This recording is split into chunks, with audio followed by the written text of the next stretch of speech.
Ang kwentong ito ay hango sa totoong buhay. Mula ito sa isa nating kabayan na itago na lang natin sa pangalang Uno, taong 1981, Masbate. Hoy, wag mo nga akong angasan kung hindi mo naman kayang lumaban. Sarap mong ipakain sa aso eh. Pangaasar ni Uno. Sinasampal-sampal si Chico na nakatali sa puno. Nakapiring ang binata, bugbog sarado. Uno, sigurado ka bang iiwan natin siya sa gubat? Alam kong galit ka sa taong yan pero kaawaan mo naman. Maraming asong gubat dito. Alam nating walang patawad ang mga yun. Kapag nakakita sila ng tao, aatakin nila kagad.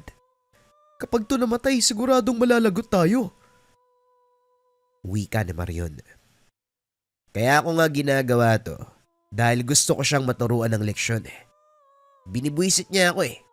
Alam mo yun? At saka, hindi naman natin siya papatayin. Luwagan mo yung tali at kapag meron ng asong gubat, ililigtas niya ang sarili niya. Ganun lang kasimple. Masyado ko namang kabado dyan eh. Wika ni Uno na sinang-ayunan ni Marion. Muling binugbog si Chico. Nang magsawa, iniwanan nila ito sa kalagitnaan ng gubat. Pagdating sa unahan, narinig niya ang sigaw at ingay ng asong gubat. Salip na balikan para tulungan. Nagtawanan lamang ang dalawa at saka nagmamadaling umalis sa lugar. Kinabukasan, himbing pa ang tulog ni Uno, pero binulabog ng hampas ni Mang Rene. Pinagsusuntok na rin ang binata hanggang sa magmakaawa. Paano po ba? Natutulog lang ho ako. Ano po bang ginawa kong mali? Wika ni Uno habang sapo ang dugo ang bibig. Magtatanong ka pa, Uno. Hindi ako nagtiyaga. Hindi nagpakahirap kumayod para magpalaki ng mamamatay tao sa tahanang ito. Anong ginawa mo kay Chico? Napalunok si Uno. Hindi inasahan na malalaman ng ama. Sa lahat ng kabalbala na ginawa niya, sinikap na itago mula kay Mang Tere. Kaso nga lang ito ngayon, huling-huli siya sa akto. Nagkatuwaan lang naman po kami pa. Iniwan namin siya sa gubat, pero nakatakbo naman siya. Siguro. Kung nakatakbo yung tao, sana buhay pa. Natagpuan siya sa gubat. Nakatali at puno ng kagatang katawan. Sinabi ni Marion sa akin ang ginawa niyong dalawa, kaya huwag kang magsisinungaling. Napapikit na lamang siya, sabay harang ng mga kamay ng muling hampasin ng sinturon. Hindi nanlaban si Uno. Hindi lubos maisip na ganon ang kahahantungan ni Chico. Ang sanay katuwaan lamang, naging karumal-dumal. Kinulong siya ni Mang Tere. Hindi pinayagang lumabas o kahit makapunta man lang sa burol. Maging ang kaibigan na si Marion, dinala ng ama sa tahanan nila para itabi sa kanya. Ulila sa mga magulang, kaya nagawa ni Mang Tere na isama sa pagpaparusa. Sabi ko naman sa iyo eh, dapat hindi na natin ginawa. Kapag nagsumbong ang magulang mo sa pulis, sa kulungan tayo mabubulok eh. Uno naman, dapat alam mo kung kailan ka sumusobra. Nadamay patuloy ako. Hoy, wag mong isisi sa akin lahat ha. Dahil kung tutusin, ikaw ang nagsabi na pagdiskita natin si Chico. Oo, galit ako sa taong yun. Pero ikaw ang nagtulak sa akin na gumawa ng kasamaan. Kung manisi ka, akala mong linis mo. Nagsisisihan pa kayong dalawang mamamatay tao. Ginusto nyo ang nangyari, kaya bakit kayo nagsisisihan? Walang laman niyang mga utak nyo. Dahil kamatayan ang binigay nyo kay Chico, yan din ang matatanggap nyo. Mabulok kayo dito sa lugar hanggat mawala ng hininga. Teka day, papatay mo sarili mong anak? Anak kita, kaya ano man ang gusto kong gawin sa'yo wala kang magagawa.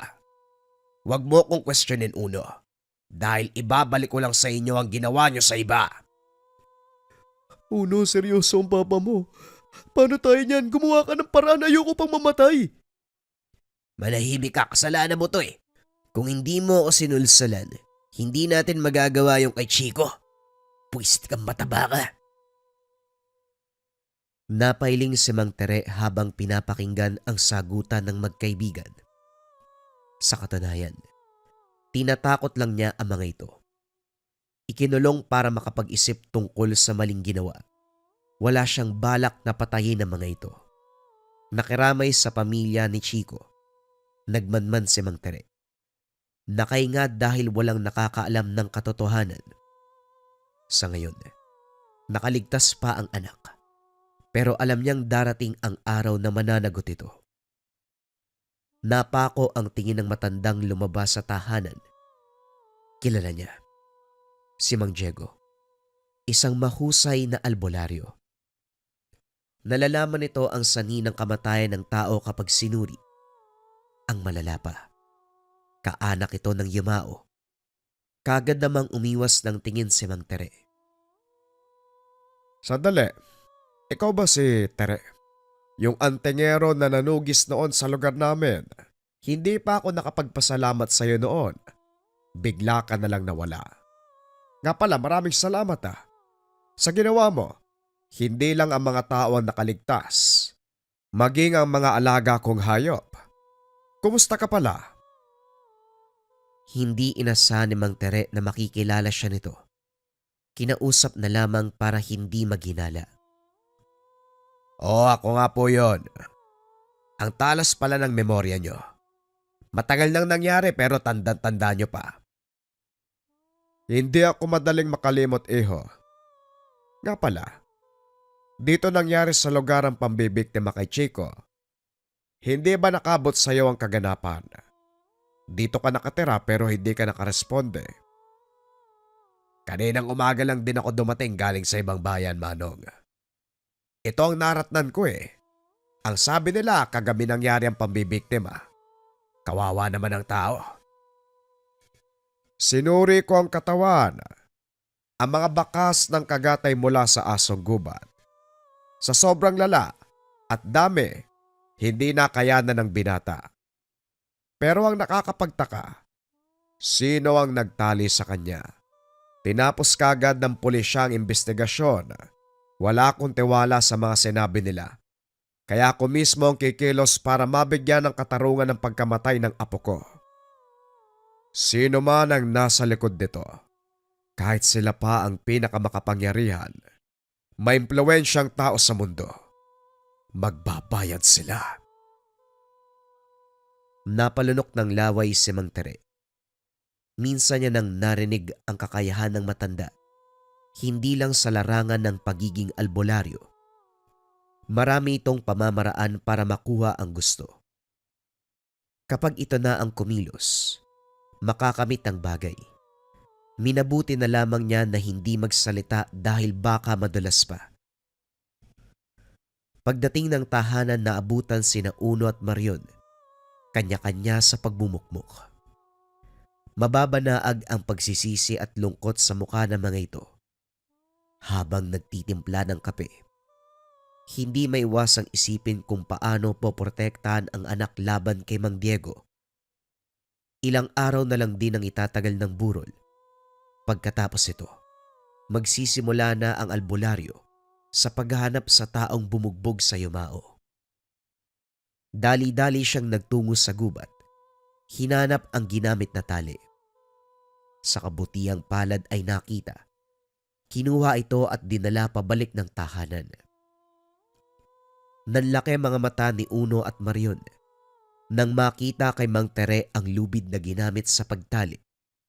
Napaiwas ng tingin ng sulyapan ng matanda. Naalala nyo ba yung albularyo mula sa kabilang bayan? Si Mang Diego. Yung nabanggit niyo po na mahusay? Bakit po? Ano pong meron? Kapatid siya ng lolo ni Chico. Nandito siya sa lugar. Nangako siya na hahanapin ang taong pumatay sa kanyang apo. Maswerte pa rin dahil naunahan ko sa pagkuha nito. Pero hindi ko alam kung hanggang kailan tayo makakaligtas. Walang sino man ang nakakatago kapag si Mang Diego na ang kumilos. Humanda talaga kayo. Pa, hindi mo ba kami tutulungan? Hayaan mo bang mahuli kami? Ikaw na rin ang nagsabi. Walang nakakaligtas sa albularyong yun. Hoy Uno, wala kang karapatan na humingi ng tulong sa akin dahil ikaw ang naglagay sa sarili mo sa ganyang sitwasyon. Ang kapal ng mukha mo. Natahimik si Huno. Ganon din si Marion. Sa puntong ito napagtanto na walang aasahan sa ama. Pagsapit ng gabi muling bumalik sa burol si Mang Tere. Hindi lang pakikiramay ang sadya. Nagmamanman din sa kilos ni Mang Diego. Nang makita itong nakikipag-usap sa mga tambay, sinamantala ang pagkakataon na mapakinggan. Nagtanong-tanong ito tungkol sa gawain ni Chico noong nabubuhay pa. Mabuti na lamang mabilis siyang nakapag-isip. Nabayaran ang mga ito bago pa ituro si Uno. Dahil walang makuha ang albularyo, bumalik na lamang sa tahanan. Hindi inalis ang tingin sa matanda hanggang sa lumapit ito. Kanina pa kita napapansin. May gusto ka bang sabihin sa akin? May iaalok sana ako sa iyo, Manong, kung ayos lang. Binanggit niyo sa akin na hanapin niyo ang taong nasa likod ng pagtali kay Chico doon sa gubat. Handa po akong tumulong. Wala rin naman akong tutugising aswang, kaya ito na lamang ang pagkakabalahan. At isa pa, kalapit bahay ko ang yumao. Mabuti na yon, magtulungan tayo. Sa wakas, nakahanap din ng tutulong. Maraming salamat, Iho. Sa ngayon kasi, nangangalap pa ako ng impormasyon pero walang makapagbigay. Ang sabi lang nila, mabuting bata si Chico. Tahimik. Kailan may hindi sumali sa mga rambulan ng tambay. Hindi naman siya siraulo para itali ang sarili sa gubat at magpakagat. Sa tingin ko, may nakaalitan ng bata eh. Kaya siya ginantihan ng ganon. Posible ang ganon, Manong. Kahit masyadong tahimik ang tao, walang nakakaalam kung meron siyang kaaway o wala. Tignan po natin ang lahat ng posibilidad para masuri. Eh, ganon na nga. Simulan natin ang plano pagkatapos ng libing. Nagbuntong hininga si Mang Tere. Aminadong malalagay sa alanganin, pero susubukan ang bawat pagkakataon para maprotektahan ang anak. Pagkatapos ng libing, pinalipas ang ilang araw bago sinimulan ang paghahanap ng bakas ng mga salarin. Ginalugad ang buong gubat. Nagtaka si Mang Diego dahil wala na ang ginamit na lubid. Malinis na rin ang punong pinagtalian. Wala nang bakas.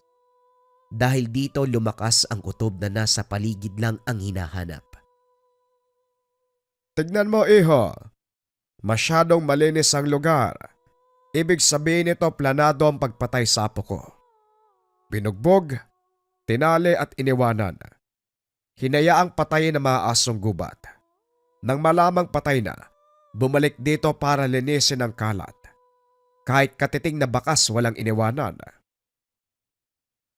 Naramdaman ni Mang Tere ang galit ng matanda.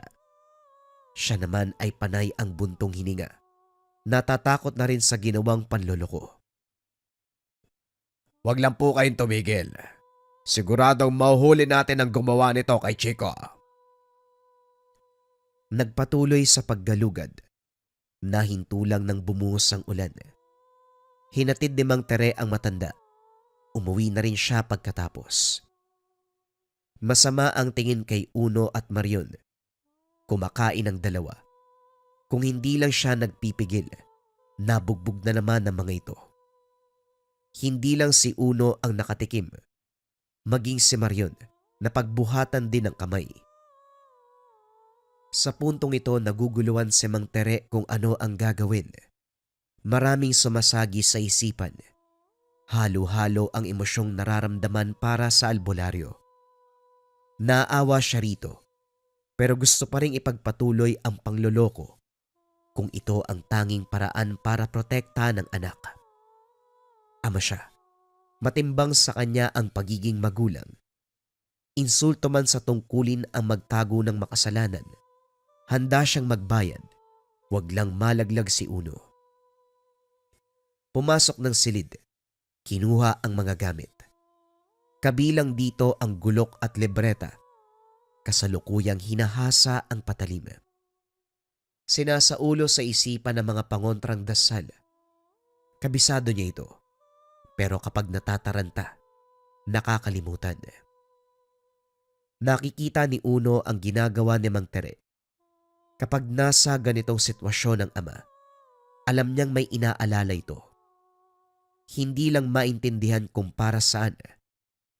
Sa kabilang banda, sinamantala ni Marion ang pagkakataon.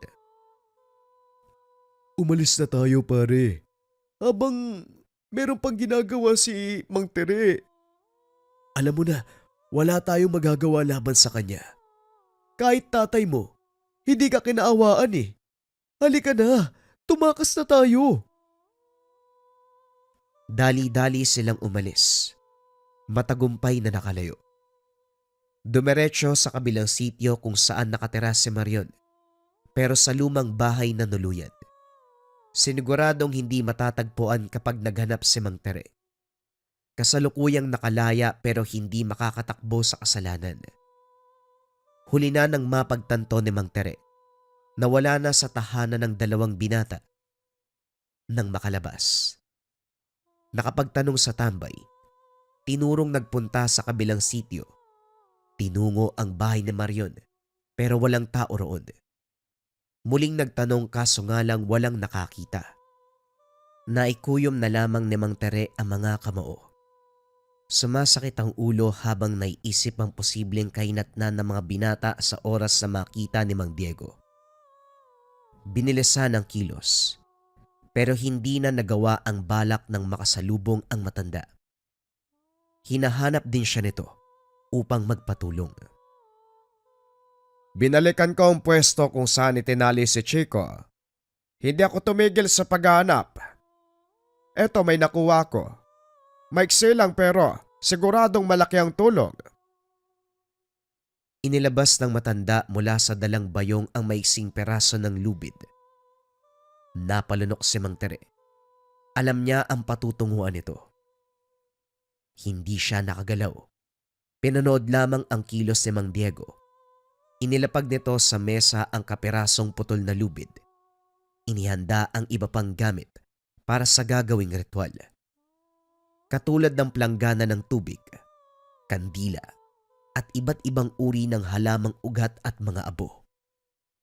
Ilang sandali pa sinimulan ang pag-usal ng orasyon. Malakas ang kabog ng dibdib ni Mang Tere. Gustong gumawa ng eksena para putulin ang ritual. Pero namalayan na lamang natapos na.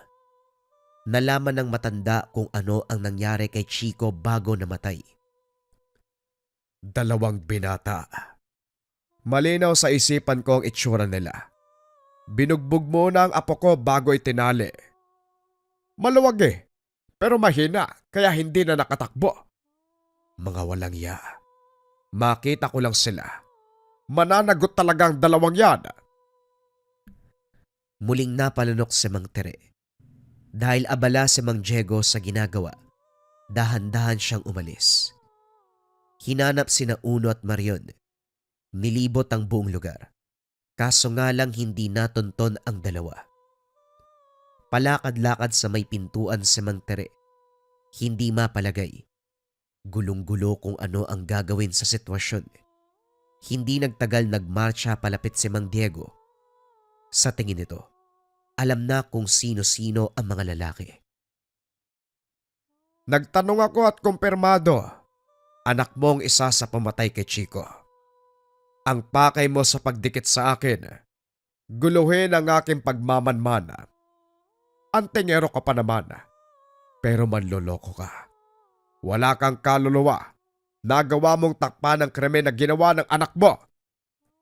Ama ko, hindi mo ako masisisi, Manong. Anak ko si Uno. Mali man ang ginawa niya pero kailangan ko siyang protektahan. Paano mo nasisikmurang magsilbi kung ganyan ang ugaling meron ka? Nakakasuka. Tere, kung ako ang gamit mo, siguradong tatalikuran kita. Manong, mahirap para sa akin pero kailangan kong protektahan si Uno. Anak ko siya. Isa lamang siyang binatang walang muwang sa tunay na takbo ng mundo. Pakiusap. Patawarin mo ang anak ko. Hayaan mong magbayad ang mga bata sa paraan ko. Sa paraan mo, nasa 8 gulang ang mga bata, Tere. Hindi sila matututo kung patuloy mong pagtatakpan. Ilabas mo sila. Hayaan mong sila mismo ang humarap ng kasalanan. Gustuin ko man silang iharap sa inyo, huli na. Tinakasan ako ng mga bata. Hindi ko alam kung saan sila mahanap. Huwag kang magsinungaling. Alam kong tinatago mo ang mga bata. Ilabas mo. Bago ko maisipang saktan ka. Hinahamon mo ba ako, Manong? Mainam nga ang ganyan eh. Magkasubukan tayong dalawa. Mabuti nga siguro tayo magharap. Tutal, ayaw mong ilabas sa mga binata. Ito ang tatandaan mo, Tere. Isang pagkakamali ang pinasok mo. Baka yan pa ang desisyong pagsisisihan mo hanggang kamatayan. Wala akong pagsisisihan kung para sa anak ko. Masamang tingin ang binigay ng albularyo bago nilisan ang tahanan. Pansamantalang nakahinga si Mang Tere. Pero simula pa lang ito ng laban, kaya naman dali-daling nagtungo ng silid para gawin ang ritual. Walang ibang gamit, kundi ang sinaulong orasyon at pangalan ni Mang Diego. Paulit-ulit na inusal ang mga salita hanggang lumapat sa albularyo ang bisa. Nakaramdam ito ng pagkahilo pero kagad naintindihan ang nangyayari. Tinapatan ng dasal ang atake. Sa kabilang banda, nainto sa pag-usal si Mang Tere matapos tamaan ng puwersa. Dumugo ang ilong at bibig. Kasunod nito ay ang panlalabo ng paningin. Muling sinubukan ang pag-atake kaso hindi na mahanap ang kinalalagyan ng albularyo. Hindi matunto ng dasal kaya ganun na lamang ang pagkadismaya. Gayunpaman, umaasang bukas sa bukas matutuluyan ang matanda. Sa puntong ito, walang ibang naisip kundi patayin si Mang Diego bago pa maunahan si Uno. Nabulag si Mang Tere sa ideyang ito. Hindi na alam kung tama pa ba ang ginagawa. Basta ang importante sa kanya ay ang kaligtasan ng anak. Lumipas ang mga araw, bumalik si Uno. Naabutan niya ang ama na naghahasa ng patalim. Nakalapag sa tabi ang mga tangan, pero wala na ang kinang nito. Wala na ang bisa. Inaral ng binata ang galaw ng ama. Napagtantong nawawala na sa wisyo. Pa, tungkol pa rin ba ito sa nangyari? Nakapag-isip na po ako, susuko kami ni Marion. Nagkasundo po kami na pananagutan ng pagkakasala at hindi na ituloy ang sasabihin ng itutok sa kanya ni Mang Tere ang itak. Nanlilisik ang mga mata. Malayong malayo sa kinagis ng ama. Walang susuko. Walang aamin. Ako na ang bahala sa problemang ito. Kahit magkamatayan kami ng albularyo. Ikaw, ang gagawin mo dito ka lang. Huwag kang lalabas. Sabihan mo rin si Marion. Dito siya manuluyan para mabantayan ko kayo. Hindi nakapagsalita si Uno. Napalitan ng takot ang nararamdaman. Wala na sa wastong pag-iisip si Mang Tere. Bumalik ito sa paghahasa ng patalim. Sumasambit ng mga kataga. Napagtanto ni Uno ang kinantungan ng ginawa nila. Pero kahit anong pagsisisi, hindi maikakaila ang epekto nito kay Mang Tere. Bitbit ang patalim. Lumabas at dumiretso sa kabilang bayan. Natakot rin ang mga taong nadadaanan. Nakatitig sa tahanan si Mang Diego, dumiretso sa pagpasok. Nakita ang matanda na nakaupo sa pag. Walang pasabing tinaga. Mabuti na lamang naabutan ni Uno at Marion. Naawat pero nagtamo ng malubhang sugat ang albularyo. Tuluyan ka ng nilamon ng kasamaan, Tere. Sa labis na pagmamahal mo sa batang yan, maging ang sarili ay nagawa mong talikuran. Tinigil ko na ang pag-atake sa'yo dahil napagtanto kong mali. Pero ikaw tong hindi humihinto. Pa, tama na po yan. Pasensya na po Manong, patawarin niyo po si Papa. Wala po siya sa wisyo. Talagang wala na dahil sa kasalanan mo. Walang ibang sisisihin dito kung hindi ikaw. Tignan mo, nabulag siya sa ideya ng pagpoprotekta sa'yo. Pero ano, hindi maganda nangyari. Uno, iuwi na natin ang Papa mo bago pa lumala ang sitwasyon. Halika na! Hinila palabas si Mang Tere habang pinipigilan. Pero dahil sa lakas nito ay nakawala.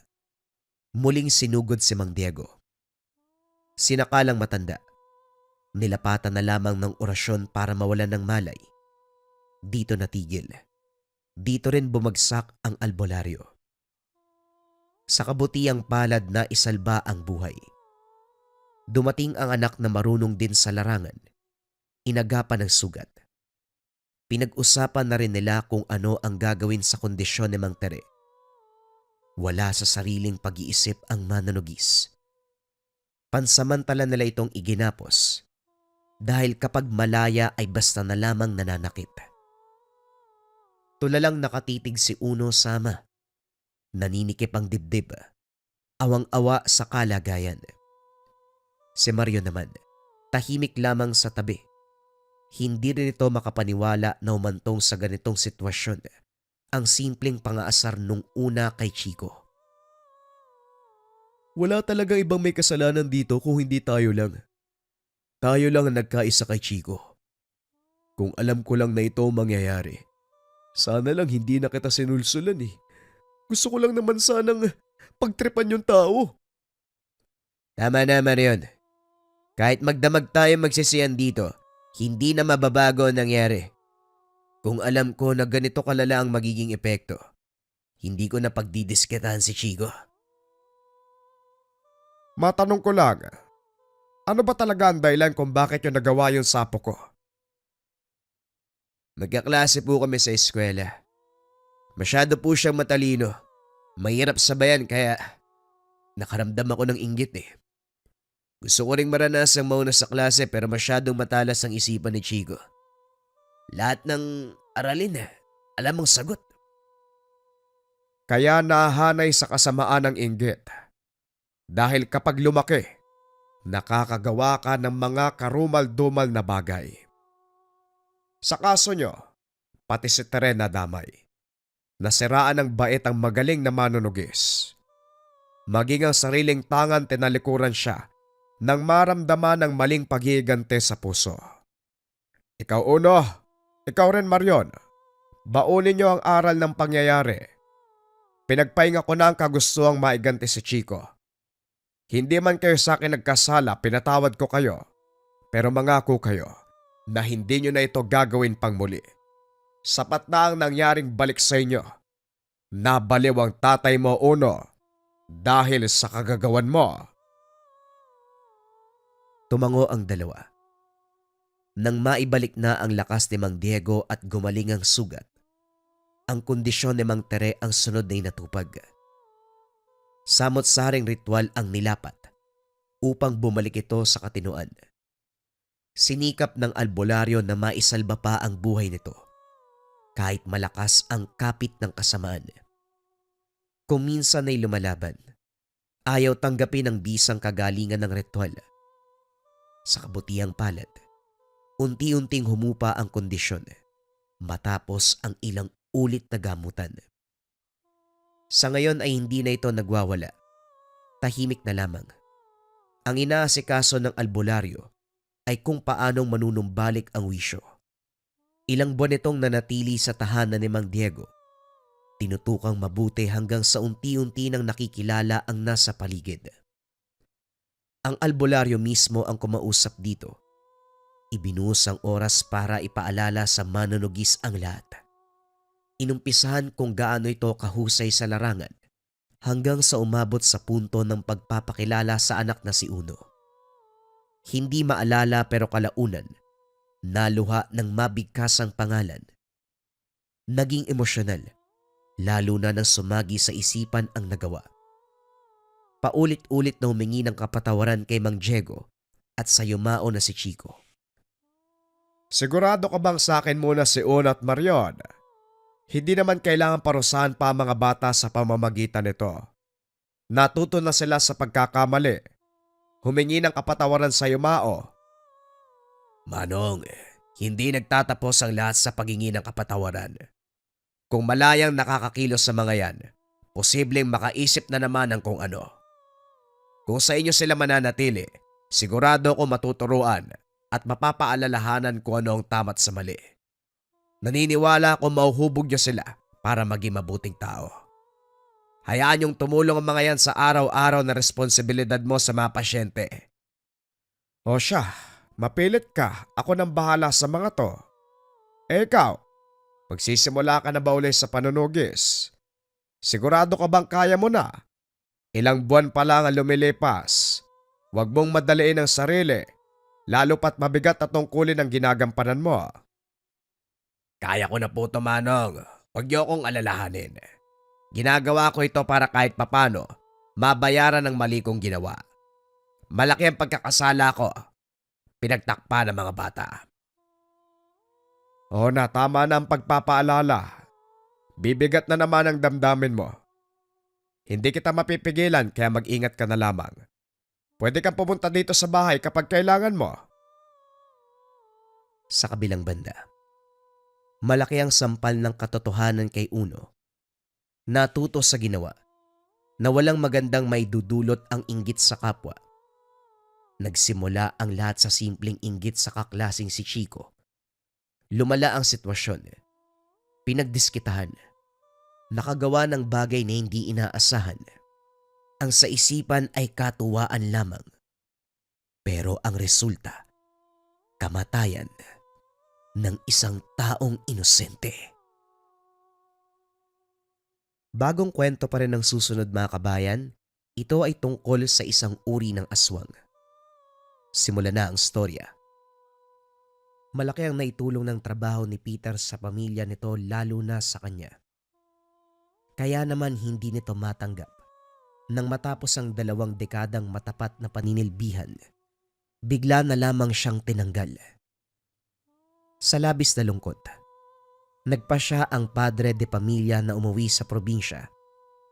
Akala nito, magiging payapa ang buhay nila doon. Ngunit pumutok ang balita na dumarami ang namamatay sa bayan.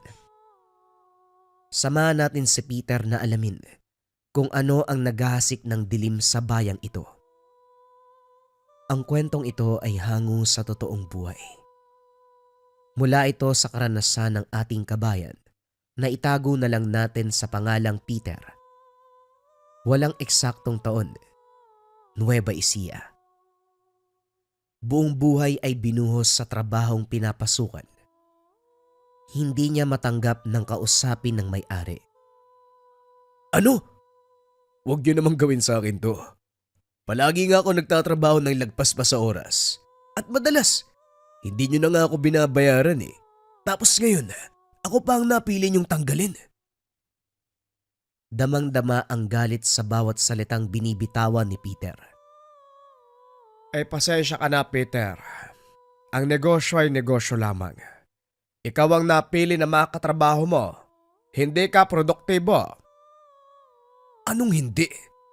Ako nga ang unang dumadating dito at ako rin ang huling umuwi. At sa tagal kong pagtatrabaho, kaya kong gawin ang lahat ng ginagawa nila kahit nakapikit pa. At isa pa, Yun na nga eh. Ikaw ang pinakamatanda. Hindi ka daw makasabay sa mga bagong teknolohiya at pamamaraan natin dito.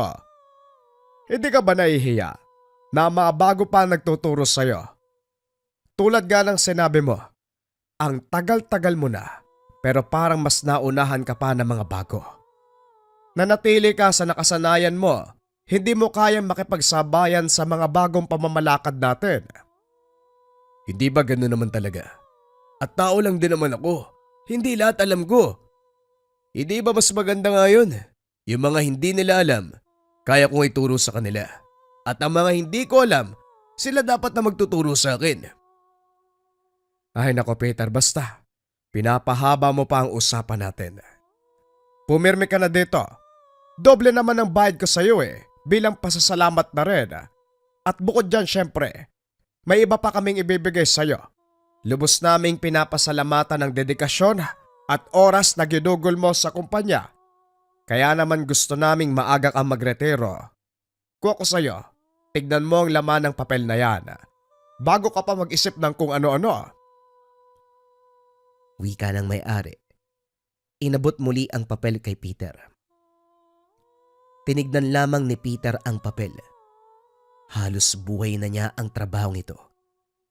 Hindi siya makapaniwala na ganun-ganun na lamang siya binitawan ng organisasyon na matapat niyang pinagsilbihan. Umuwi ka na muna sa ngayon, Peter. Pag-isipan mong mabuti.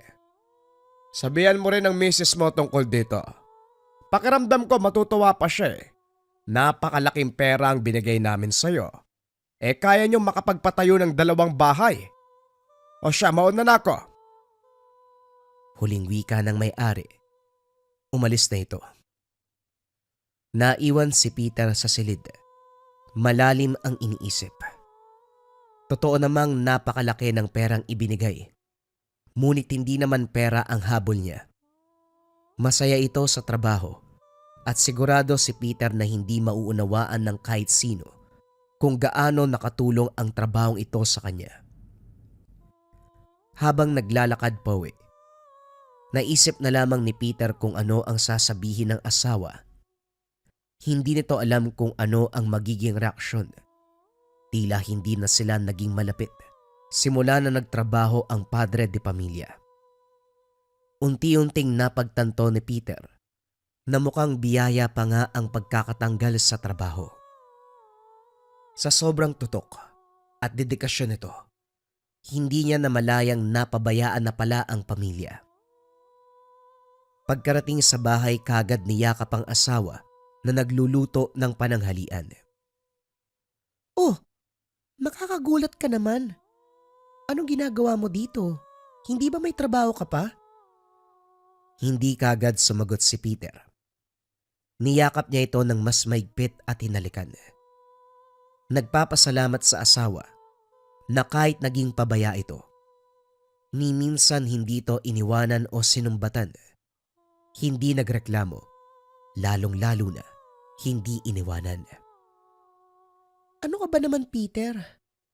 Alam kong pagod ka sa trabaho mo. Ikaw nga yung nagtaguyod sa atin ng mga anak mo. Siyempre, sino pa bang magtutulungan kundi tayo mag-asawa lang din naman, hindi ba?" Pasensya ka na talaga, mahal. Ilang taon kong napabayaan ng mga bata Hindi lang naman pera ang kailangan upang magtaguyod ng pamilya. Kailangan din ang oras at pagsasama. Babaguhin ko ang buhay natin. Papayag ka ba kung uwi tayo ng probinsya? Doon sigurado ako mas matututukan ko kayo ng mga bata Hindi na ako malululong sa trabaho. Parang may mali Ano yung papel na nasa bulsa mo? Akin na. Kaya pala.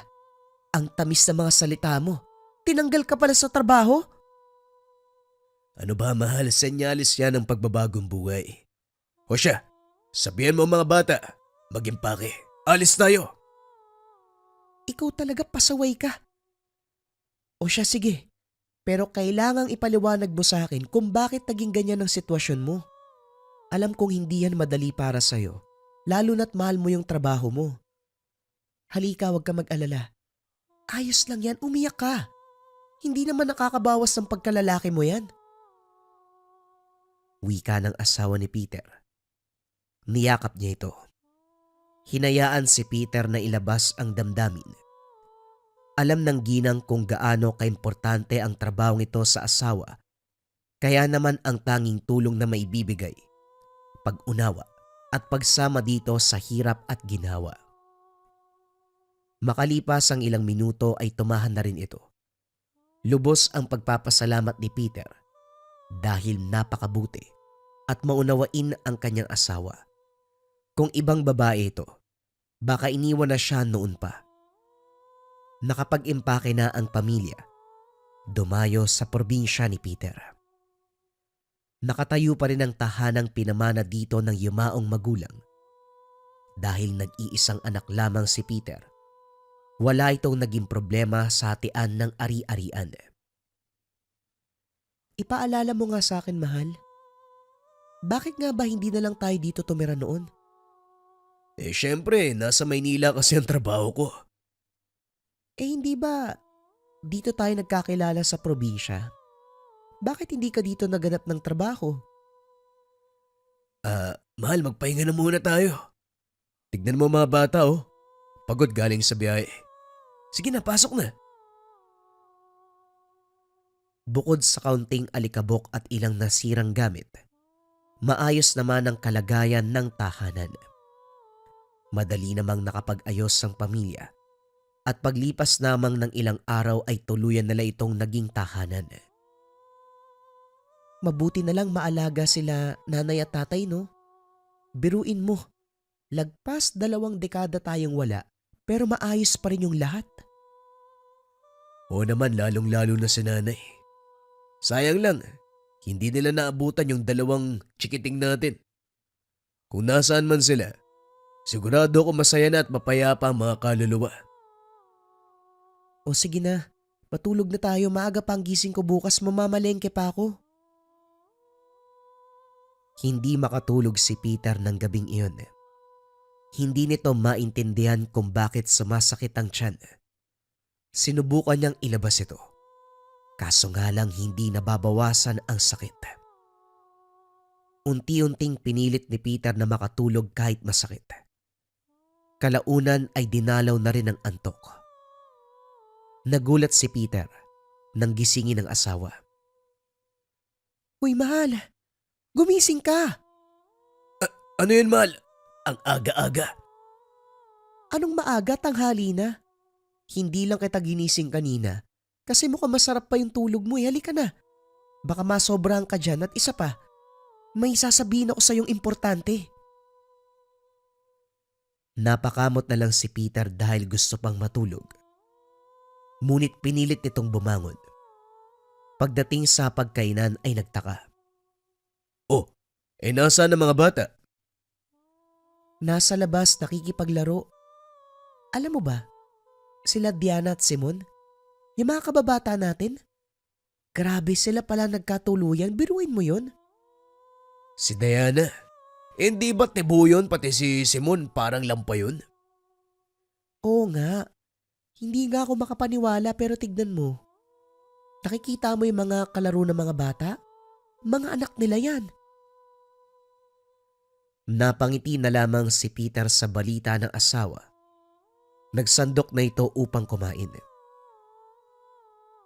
Nga pala Peter, galing ako sa bayan kanina. Merong bali-balita na may bangkay. Natagpuan sa may ilog kaninang umaga. Hindi pa kumpleto ang mga detalye kasi iniimbestigahan eh. Pero nakakatakot. Natawa si Peter sa sinabi nito. Bakit ka tumatawa? Seryoso ko dito, hindi ako nagbibiro. Pasensya ka na, mahal. Hindi ko inaasahan na may pagkachismosa ka pala. Sa susunod ka na matakot kapag alam mo na ang buong detalye. Alam mo naman ang probinsyang to eh. Wala masyadong ganap. Kaya naman kahit maliliit na bagay pinapalaki. Wala kasing magawa mga tao dito. Basta, mag-iingat pa rin tayo. Wika ng asawa. Nakatingin ito sa mga anak na naglalaro sa labas. Huwag kang mag-alala, mahal, nandito ako. Hindi ko hahayaang may mangyari sa atin at sa mga bata. Sinundo na ng ina ang mga anak sa labas. Bagamat ayaw pa sanang sumama ng mga ito, napapayag din niya ang 2 bata sa pangakong maglalaro muli ang mga ito bukas. Nag-aalala ang ina baka kung anong mangyari sa kanila. Lumipas ang ilang buwan. Tuluyang nasanay ang pamilya sa bagong tahanan. Bagamat mas simple ang buhay, hindi mawala-wala ang pangamba ng asawa sa dilubyong maaaring harapin ng pamilya. Ang dating tsismis na kumakalat, mas talamak na ngayon. Kaliwat kanang residente na ang nawawala sa bayan. Kalaunan matatagpuan ng mga ito na wala ng buhay. Hindi matukoy ng otoridad kung ano ang rason ng pagpaslang, lalo na't hindi pangkaraniwan ang pagpatay sa mga ito. Nung una, naging usap-usapan na maaaring aswang ang may kagagawan ng mga ito. Pero kagad nabura sa isipan dahil napansin nila na tanging partikular na laman loob lamang ang kinukuha.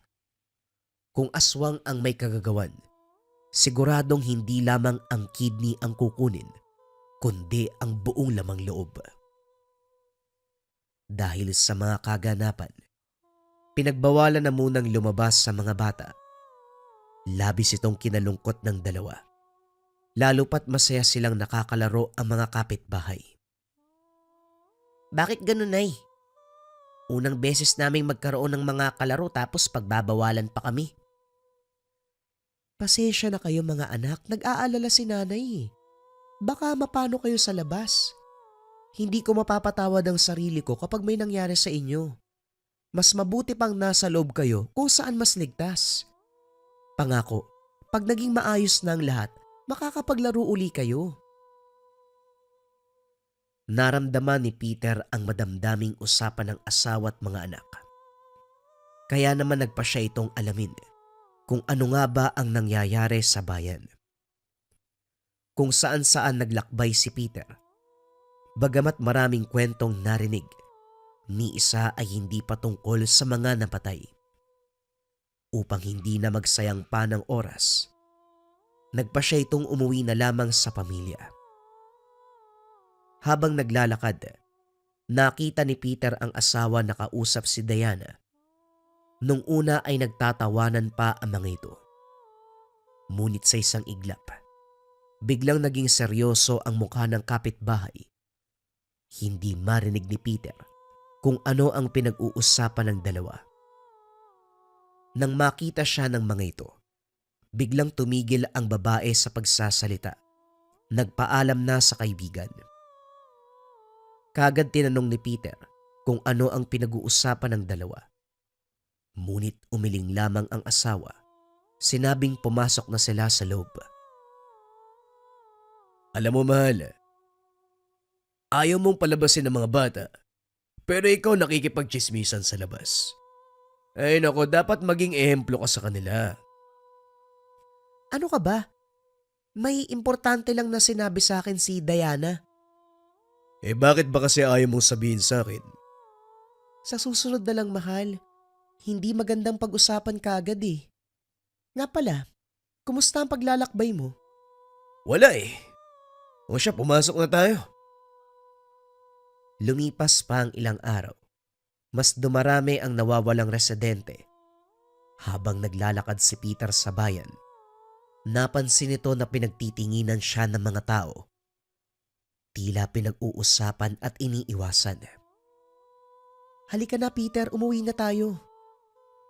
Teka, bakit? Nakikita mo ba yung mga tao? Kung makatingin sila, akala mo may ginawa tayo masama. Bilisan mo na, huwag ka na magtanong. Pero paano naman yung... Hindi na naituloy ni Peter ang sasabihin. Kagad siyang hinila ng asawa. Ano bang nangyayari? Umamin ka nga sa akin. Sabay napalingon ng dalawa nang may kumatok sa pintuan. Dalian mo, puntahan natin yung mga bata. Bagamat hindi maintindihan ni Peter kung ano ang nangyayari, sumunod na lamang siya. Sinarado ng asawa ang pintuan sa kwarto. Nakasarado din ang mga bintana. Tahimik ang buong pamilya. Kalaunan ay narinig nila na umalis na ang mga kumakatok. Napabuntong hininga ang asawa na siyang kinainis ni Peter. Ano ba kasi talaga nangyayari? Hindi pwede yung ganito. Akala ko ba mag-asawa tayo pero parang naglilihim ka sa akin? Sandali lang Peter, huwag sa harapan ng mga bata. Kung mag-uusap tayo, labas dapat sila. Iniwan muna ang dalawa sa kwarto. Nagtungo sila sa sala. O ano? Hindi ka pa rin ba magsasalita? Bago ang lahat, Peter. Alam mo naman mula sa umpisa, kakampi mo ko, di ba? Hindi ko gagawa ng kahit ano'y kakasama ng pamilya natin. Kaya sana maniwala at makinig ka muna sa akin ngayon. Kailangan nating umalis dito bago sumapit ang gabi. Kapag nakalayo na tayo, doon ko na ipapaliwanag ang lahat. Ano ba naman yan? Bakit ba hindi mo na lang sabihin sa akin kagad? Sabihin mo na para hindi ako nagbumukang mangmang. Wala ka bang tiwala sa akin? Pakihinaan yung boses. Maririnig ka ng mga bata. Biglang bumukas ang pintuan ng tahanan. Sinira ng taong bayan. Ayan! Ayan ang aswang, kitang-kita ng dalawang mga mata ko. Nagbagong anyo nung isang kape. Wika ng isang residente. Kagad dinawakan ng taong bayan ang asawa ni Peter. Bitawan niyo ang asawa ko, anong aswang? Sa tagal-tagal naming pagsasama, nakakasiguro kong hindi aswang ang asawa ko. Bitawan niyo yan! Inilayo ng mga residente ang asawa ni Peter. Siniguradong hindi ito makakalis. Pumasok din sa kwarto ang mga ito upang kunin ang mga bata. Hindi maiwasang umiyak ng dalawa sa mga pangyayari. Sinubukang lumaban ni Peter, ngunit sa dami ng mga tao ay hindi nakapalag. Saan niyo dadali ng mag-ina ko? Anong ginagawa niyo? Nagpapaniwala kayo sa matandang yan. Ni minsan, hindi pa namin nakita ang babaeng yan. Naniniwala kayo sa sinasabi ng baliw. Biglang may lumapit sa matandang babae, si Diana. Lalong kumulo ang dugo ni Peter. Nang mapagtanto nito, ina ng dating kaibigan ang babaeng nag-akusa na aswang ang asawa niya. Pambira ikaw! Nagtiwala kami sa'yo, tapos gagawan mo lang ng kwento ang asawa ko. Hindi aswang ang misis ko! Nagulat si Peter. Sa sobrang inis, may kakaibang tunog na lumabas sa boses nito. Nakita ni Peter ang asawang umiiyak kasama ng mga tao. Tila nagmamakaawa ito na pakawalan sila. Alam naming hindi aswang ang asawa mo. Ikaw, nakita kong nagbago ng anyo. Ilang beses nang nagbakaawa ang asawa mo sa anak kong wag sabihin sa iba ang tungkol sa'yo. Nangako pa siyang aalis kaya. Matagal kaming nanahimik pero sumusobra ka na. Ang daming buhay ang nawala sa bayang ito. Hindi mo kayang kontrolin ang sarili mo. Natawa si Peter sa sinabi. Hindi siya naniniwala sa kahit anong sinabi ng matanda. Ngunit pagtingin nito sa asawa, hindi niya mapigilang mapaisip dahil hindi naman ito ang tipong magmamakaawa sa iba. Ang sabihin niyo, gusto niyo lang kaming palisin. Sana kinausap niyo na lang kami na maayos. Matino naman kami mga tao, marunong kaming makinig. Pero sigurado ko, wala kaming tinatapakang tao dito para palayasin niyo. Lalo na sinisiraan niyo pa kami. Wala kang ang tinatapakang tao. Pero pinapas lang mo. Hoy, anong ginagawa niyo sa asawa ko? Nandilim ang paningin ni Peter nang makitang sinaktan nito ng isang residente. Kitang-kita ng mga residente ang pagbabago ng anyo. Naging itim ang buong mata. Lumaki ang pangangatawan. Dumami ang buhok na bumabalot sa kanya. Unti-unting umusli ang panga na tila mayahalin tulad sa isang aso. Tumalas ang tenga kasabay ng pagtalas na mga ngipin. Kalaunan ay tuluyang naging itim ang katawan ni Peter. Napasigaw ang mga tao habang ang iba ay tumatakbo palabas. Ang iba ay nasuka, hindi makapaniwala sa nakita. O diba, sabi ko sa inyo, tama ang nakita ko. Biglang natahimik ang matanda nang ihampas ni Peter ito sa pader. Dali-daling nilapitan ang asawa. Pinaslang ang nanakit dito. Halos maligo ng dugo ang mga katabi ng dalawa. Nagkagulo ang mga ito. Halos marinde sa lakas ng sigawan. Sinubukang labanan ng mga residente si Peter, ngunit wala ito sa angking lakas ng anyo nitong aswang. Kinuha nito ang asawa at 2 anak. Umalis na sila sa bayan. Napakabilis ni Peter na halos mahilo na ang 3. Makalipas ang ilang oras ay tumigil na siya. Unti-unting bumalik sa anyong tao si Peter. Tinignan lamang nito ang asawa at hindi umiimik. Yakap-yakap nito ang 2 anak na siyang ipinagtataka ng padre de pamilya kung bakit hindi man lang umiyak o natakot ang mga ito nang mag-anyong aswang si Peter. Sinunod ko ang gusto mo, mahal. Nakalis na tayo. Pwede mong sabihin sa akin kung ano ang naganap. Bumitaw muna ang 2 bata sa ina. Niyakap si Peter. Alam kong hindi mo maaalala ang lahat. Simula nang niligtas mo ko, hindi na naging maayos yung memorya mo. Anong ibig mong sabihin? Kailan pa ako naging aswang? Gaano na katagal? Isa-isayin natin. Bata pa lang tayo nung unang magkakilala. Habang naglalaro tayo noon, nagbago yung anyo mo eh. Naalala ko pa nung natakot ako. Hinabol mo ko kaagad eh. Akala ko katapusan ko na pero para kang aso na gustong makipaglaro. Hindi ko alam kung masasaktan ba ako sa sinasabi mo o maniniwala. Hanggang sa paglaki natin, tinago ko ang sekreto mo. Matagal ka ng ulila. Ako lang ang pinakamalapit sa'yo.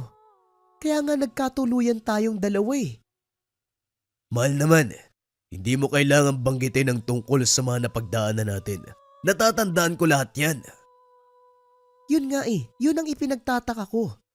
Ang sabi ng manggagamot, hindi mo maaalala ang lahat. Pero lahat ng tungkol sa akin hindi mo nakakalimutan. Anong ibig mong sabihin? Isang araw, may grupo ng kalalakihan na kukunin sana ako eh. Hindi ko alam kung paano pero bigla kang dumating, pinagtanggol mo ko eh. Kaso lang napuruhan ka. May ginamit sila na kung anong bagay eh. Pero mabuti nakaligtas ka kaya nadala kita sa manggagamot. At ang pinakadahilan kaya tayo lumuwas para sa ikabubuti mo. Nung dumating tayo sa Maynila, nawala ang lahat ng senyales sa'yo. Hindi ka na sinusumpong. Kaya nung sinabi mo sa akin na nawalan ka ng trabaho, hindi ko alam kung anong mararamdaman. Simula nang dumating tayo sa bayan, doon nagsimulang mawala ang mga residente. Alam kong ikaw ang gumagawa nun. Gumawa ko ng paraan para pagtakpan ka, pero walang lihim na hindi mabubunyag. Teka, paano yung mga namatayan ng mahal sa buhay? Hindi umimik ang asawa ni Peter. Halo-halo ang nararamdaman nito. Bagamat hanga siya sa pagmamahal at debosyon ng asawa, nag-aalala siya. Kaawa-awa ang mga inosenteng napatay. Bakit hindi natin subukan tanggalin o ipagamot ako sa ibang manggagamot? Matagal ko nang sinubukan. Pero ang tanging paraan lang para mawala sa'yo yan kung ipapamana mo sa iba. Hindi umimik ang 2. Tinignan lamang ang mga anak. Alam na mag-asawang hindi nila nanaisin na iparanas sa mga ito ang nangyari kay Peter.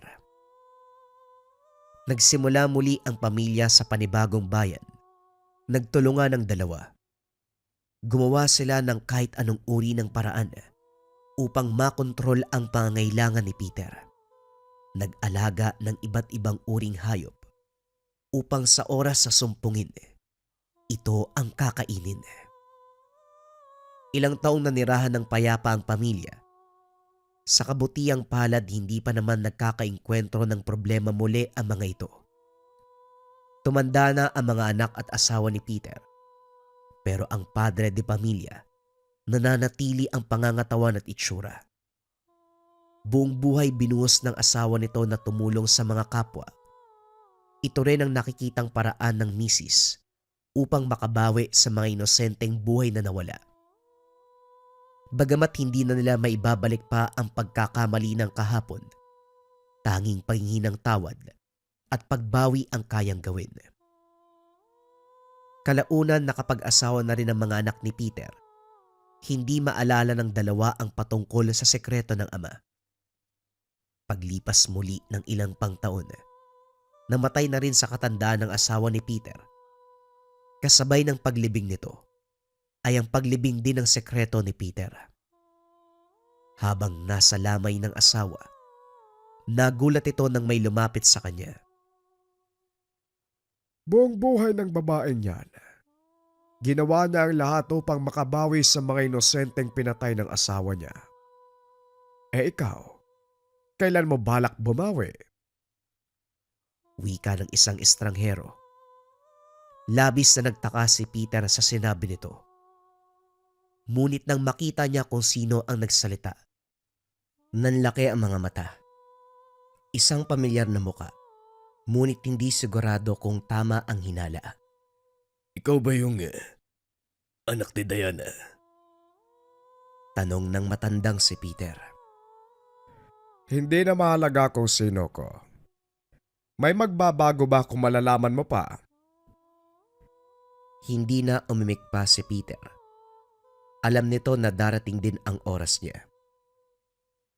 Kung nais mong tapusin ang buhay ko, sinasabi ko sa iyong hindi yun magiging madali. Maniwala ka, ilang beses ko nang sinubukan. May hinawakan sa loob ng bulsa ang binata. Hindi mawari ni Peter kung ano ito. Gusto ko lang na malaman mo, hindi ko ito gagawin sa'yo para magiganti. Isipin mo na lang na ito ang paraan ko bilang pagpapasalamat sa asawa mo. Bibigyan kita ng 1 buwan. Pag-isipan mo mabuti. Kapag handa ka na, magkita ulit tayo. Wika nito.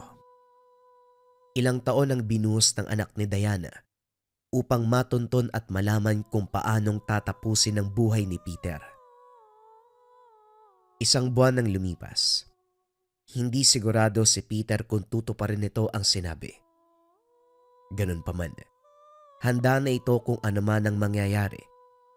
Nagpapasalamat siya na sa wakas matatapos na rin ang paghihirap ng kanyang nararanasan. Bago pa tuluyang matapos ang buhay ni Peter, isinulat niya ang kwento ng buhay sa isang tala-arawan na siyang nakuha ng mga anak nito. Gusto nitong malaman ng mga anak na hindi ginusto ang mga nangyari. Ginawa naman ang lahat upang makabawi sa kanyang mga kasalanan. At sa oras na mabasa ng mga anak ang liham ng ama, siguradong tinupad na ng estranghero ang pangakong ito. Ang kitilin ng buhay